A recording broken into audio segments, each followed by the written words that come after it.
ओम शांति। आज हम अपने घर को बहुत सारी चीज़ों से खुशबूदार बनाते हैं, लेकिन विशेष आपको ये ध्यान रखना है कि हमारे घर को सबसे ज़्यादा किस चीज़ की ज़रूरत है। क्योंकि आज अगर हमें अपने घर के वाइब्रेशन को, माहौल को परिवर्तन करना है, तो कहीं ना कहीं मुझे अपने आप को भी थोड़ा सा परिवर्तन करना होगा। क्योंकि जैसे हम घर में गुलाब के फूल लाए और उसमें बहुत सारी खुशबू आ रही है।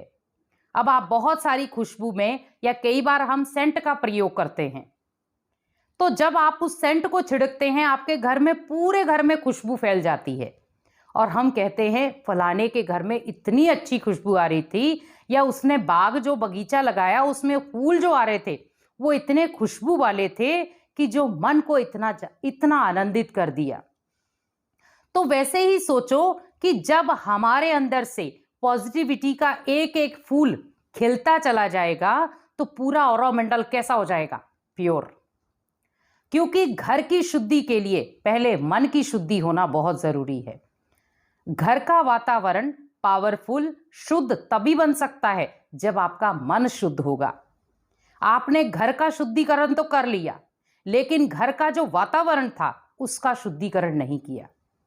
तो उसका शुद्धिकरण करने के लिए पहले आपको अपने मन का शुद्धिकरण करना होगा। जैसे घर में आपके 5 सदस्य हैं, अगर पांचों में कोई एक व्यक्ति भी नेगेटिविटी के घेरे में है, अब वो टोटली सारा दिन नेगेटिविटी में सोचता रहता है, कहीं ना कहीं आपके घर के वातावरण में वो असर डालता है। क्योंकि जब जब वो नेगेटिव तरंगे भेजेगा आपके पूरे घर में वो फैलेंगी। अब आए 4 व्यक्ति पॉजिटिविटी वाले, उसमें भी आधी उनकी पॉजिटिविटी है, आधी उनकी नेगेटिविटी है। तो कहीं ना कहीं हमारे घर का जो बदलाव है, या हम कहें कि हमारे घर का जो वाइब्रेशन है, वो तभी परिवर्तन होगा जब हम एकता के सूत्र में बंद करके अपने घर को पॉजिटिविटी की रेखा में बांधेंगे, जिसको कहा लक्ष्मण रेखा। अपने घर के बाहर एक ऐसी लक्ष्मण रेखा खींच दो कि सामने से व्यक्ति कोई आए या परिवार का कोई सदस्य आए, हमारे घर में एक भी नेगेटिव बात ना हो। क्योंकि जब वो नेगेटिव बात सामने होगी तो आपके घर का माहौल कैसा हो जाएगा? नेगेटिव। जैसे आप मान लो घर में कोई कीचड़ पट्टी का सामान रखते हैं, मान लो सपोज सब्जी के छिलके ही हैं, आपने सब्जी काट ली, लेकिन आपने छिलके 4 दिन तक उसी जगह रखे। अब उन 4 दिन तक उन सब्जी के छिलकों को आप रख देंगे तो क्या वो खुशबू देंगे आपको? नहीं। और वो पूरे घर में आपके क्या कर देंगे? भले वो किसी एक ही कोने में है, लेकिन पूरे घर में बदबू दे देंगे वो। तो सोचो, जब एक सब्जी के छिलकों में इतनी क्षमता है कि वो पूरे घर के वातावरण को मिनट में परिवर्तन कर सकते हैं, तो आप सोचो कि जब आपकी नेगेटिव तरंगे बाहर निकलती हैं, या मान लो कई बार हम नेगेटिव ऑरा मंडल अपने घर का बना देते हैं, तो सामने वाला जो पॉजिटिव व्यक्ति भी होता है वो भी नेगेटिव घेरे में आ जाता है। आज मान लो सपोज आपने सब्जी बनाई, अब सब्जी बनाई, आप कहीं ना कहीं किसी बात से चिड़चिड़े हो रहे थे, आपने सब्जी तो बना दी, करना पड़ेगा, कौन करेगा? मैं नहीं करूंगा तो कौन करेगा? आपने वो सब्जी बना तो दी, लेकिन सब्जी के बीच में बहुत सारी कीचड़ पट्टी की बातें भी डाल दी, खाने वाले के अंदर भी वही। तो मीन्स उसी चीज का देखना है हमें कि मैंने जब जब जो भी कर्म किए वो वातावरण में क्या फैले। अगर मान लो आपके घर में कोई गुलदस्ता लेकर आता है, उस गुलदस्ते के अंदर बहुत खुशबूदार फूल है, फूल 4 ही थे लेकिन उनकी खुशबू बहुत थी। अब वो 4 फूलों में इतनी खुशबू थी कि आपके पूरे घर को उन्होंने क्या कर दिया? खुशबूदार कर दिया। बाहर से कोई पर्सन आया, उसने कहा आपके घर में तो आज बहुत अच्छी खुशबू आ रही है। हमारा चेहरा कैसा हो जाता है? खुशनुमा। इतनी सी छोटी सी बात सुनते ही हमारा चेहरा खिल जाता है, क्योंकि जो बाहर से पर्सन आया था वो आपके घर में जब आया तो उसको सुकून मिला, क्योंकि बहुत सारी खुशबू थी उसमें। अब अगर आपके घर में कचरा सड़ रहा है और बाहर से कोई पर्सन आया, उसने कहा आपके घर में तो खड़े होने का भी दिल नहीं कर रहा है, इतनी बदबू आ रही है, आपका चेहरा कैसा हो जाएगा? मुरझा जाएगा, मायूसी छा जाएगी, क्योंकि सामने वाले पर्सन को आपका घर बहुत गंदा नजर आया। भले आपने उस घर को क्लीन रखा हुआ था, लेकिन घर में सफाई नहीं, घर में शुद्धि चाहिए। क्योंकि जब जब आपके घर का वातावरण शुद्ध नहीं होगा, तब तक सफाई का भी कोई मायने नहीं है। आज हम विशेष देखते हैं, घर में हम इतनी सफाइयां कर लेते हैं, लेकिन उन सफाइयों के साथ शुद्धिकरण का भी ध्यान रखें। क्योंकि जब आपके वातावरण में शुद्धिकरण होगा, आपके घर में जो ऑरा मंडल बन रहा है उसका शुद्धिकरण होगा, उनके वाइब्रेशन का परिवर्तन होगा, तब जाकर के उस सफाई की झलक आपके सामने आएगी। लोग आपके फर्श को देखने नहीं आएंगे, लोग आपके घर की महक को देखने आते हैं। क्योंकि जब भी कोई आपके गेट पे एंट्री करता है, उसको बदबू आ रही है, तो वो क्या सोचेगा? अरे अंदर इससे ज्यादा होगी, तो मीन्स वो बाहर से ही निकल जाएगा। और अगर बाहर ही आपके इतनी खुशबू आ रही है, कहेंगे इनके घर में तो बैठने से इतना मजा आता है कि सुकून मिल जाता है। तो उसने आपके फर्श को नहीं देखा है, उसने आपके घर के वातावरण की खुशबू को देखा है। तो हमें फोकस किस चीज में करना है? विशेष वाइब्रेशन में, कि मेरे घर का एक एक कोने का वाइब्रेशन बहुत पावरफुल हो। अब आपको वाइब्रेशन फैलाने कैसे हैं?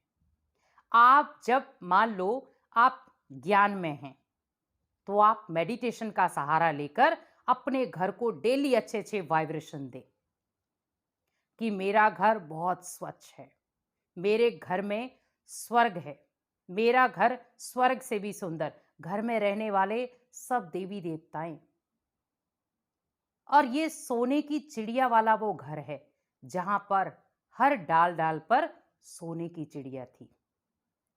मेरे घर में जितने भी लोग आएंगे वो परमात्मा से मिलने बिना नहीं रह पाएंगे।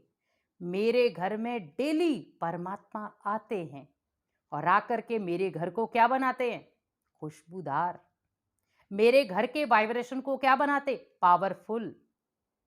रोज परमात्मा 3 बजे 4 बजे मेरे घर में आता है और आकर के बड़े प्यार से मुझे बच्चा कहकर उठाता है और पूरे घर में मेरे चक्कर लगाता है। सोचो, जिस घर में परमात्मा सुबह चक्कर लगाएगा वो घर कैसा होगा? इसका मतलब वो घर परमात्मा को भी प्रिय है। तो जब वो घर परमात्मा को प्रिय है तो इंसानों को तो प्रिय होगा ही। तो उसी प्रकार अब मान लो आप ज्ञान में नहीं है, आप स्थूल रूप में आप कोई भी पूजा पाठ करते हैं। आप जब घर में मंदिर जो रखा है, जब आप पूजा पाठ करते हैं, उस समय सोचे कि मैं जो भी इस समय पूजा पाठ करूंगा, उस पूजा पाठ की एक एक ध्वनि मेरे पूरे घर को खुशबूदार बनाएगी, पूरे घर में उसकी गूंज जाएगी।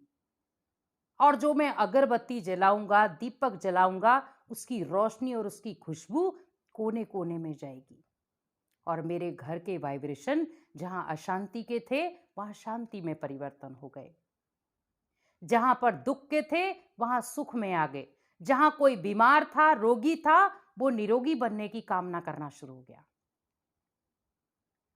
क्योंकि कहीं ना कहीं आपके वाइब्रेशन ही आपको रोगी से निरोगी बना सकते हैं।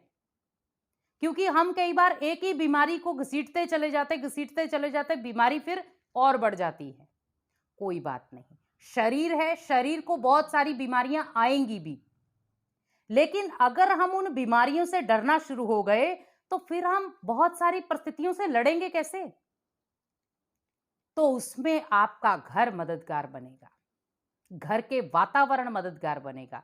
तो उस वातावरण को परिवर्तन करने का जिम्मा आप स्वयं के ऊपर लें कि मुझे अपने घर को परमात्मा का एक शिवालय बनाना है, परमात्मा का घर बनाना है। वो मेरा घर नहीं है, वो परमात्मा के रहने का ठिकाना है। परमात्मा मेरे घर में रह करके सभी आत्माओं को तृप्त करेगा। मेरे घर में रह करके मेरे इर्द गिर्द का, भले वो कोई शहर है, मोहल्ला है, जो भी है, उन सभी को वाइब्रेशन देगा मेरे घर से। तो सोचो आपका घर क्या बन गया, एक पावर हाउस। तो जब मेरे अंदर ये संकल्प ऊर्जावान होंगे तो ऑटोमेटिकली मेरे घर से कौन से वाइब्रेशन निकलेंगे। भले रोड पे कोई व्यक्ति चल रहा होगा ना, तो ऑटोमेटिकली आपके घर की तरफ उसको आकर्षण होगा कि इनके घर में, जब भी इनके घर के सामने से गुजरते हैं, बहुत अच्छी पॉजिटिविटी आती है। क्यों आती है? क्योंकि उस घर में परमात्मा आते हैं। तो मीन्स परमात्मा का आह्वान हमें खुले दिल से करना है। और जब हम परमात्मा का आह्वान खुले दिल से करते हैं तो परमात्मा भी हमें अपने दिल में समा कर रखता है। इसीलिए विशेष हमें ध्यान रखना है, हमें अपने वाइब्रेशन को चेक करना है। और वाइब्रेशन जब हमारे फुल पावर वाले होंगे तो आपके घर में जितनी भी नेगेटिविटी ऊर्जा होगी वो सब बाहर निकल जाएगी और आपका घर का वातावरण शुद्ध भी होगा, क्लीन भी होगा और स्वच्छ भी होगा और महकदार भी होगा। ओम शांति।